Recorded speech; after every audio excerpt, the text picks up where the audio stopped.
Godwin Tsa, Abuja The Abuja Division of the Court of Appeal has refused to stay proceedings in the trial of the suspended Chief Justice of Nigeria, CJN, Justice Walter Onnoghen, and the 6-count alleged false declaration charges filed against him by the federal government before the Code of Conduc Tribunal, CCT.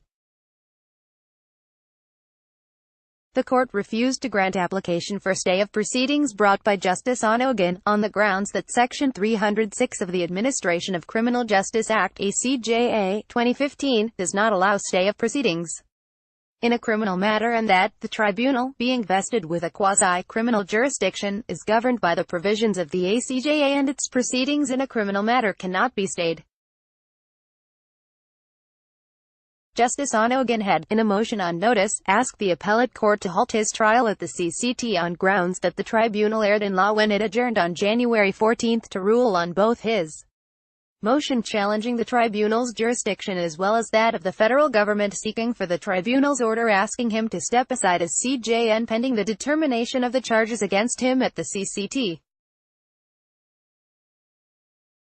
However, in a unanimous decision, the three-man panel of the Court of Appeal, led by Justice Abdul Aboki, ruled that the prayers of Onnoghen that proceedings at the tribunal be stayed runs contrary to the provisions of Section 306 of the Administration of Criminal Justice Act (ACJA) 2015.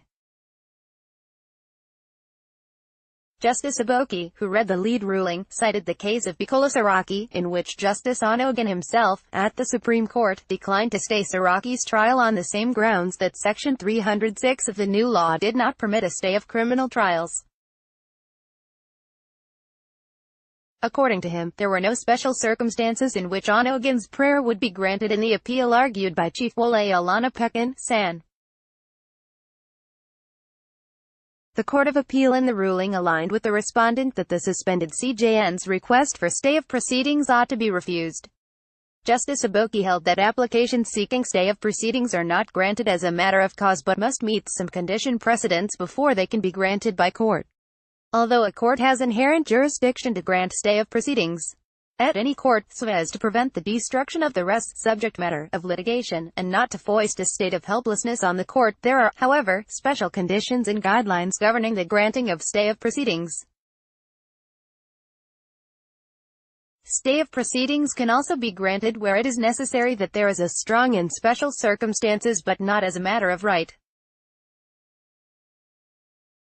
While it is a discretion of the court, such discretion must be exercised judicially and judiciously. The court has been enjoined to carefully consider the conditions by evaluating the evidence placed before it vis-a-vis the guiding principles in granting a stay of proceedings. I have considered all the materials placed before this court by both parties in order to arrive to a conclusion as to whether the appellant has made out a case to warrant granting a stay of proceedings. In view of the ruling of the lower tribunal, which adjourned proceedings in the trial to January 28, whether this court has jurisdiction to stay proceedings in view of Section 306 of the Administration of Criminal Justice Act (ACJA) 2015, the section reads, "Applications for stay of criminal matters shall not be granted." It is my considered view that the application did not meet up with the guiding principles for granting of stay of proceedings. This appeal, therefore, ought to be dismissed and is hereby dismissed.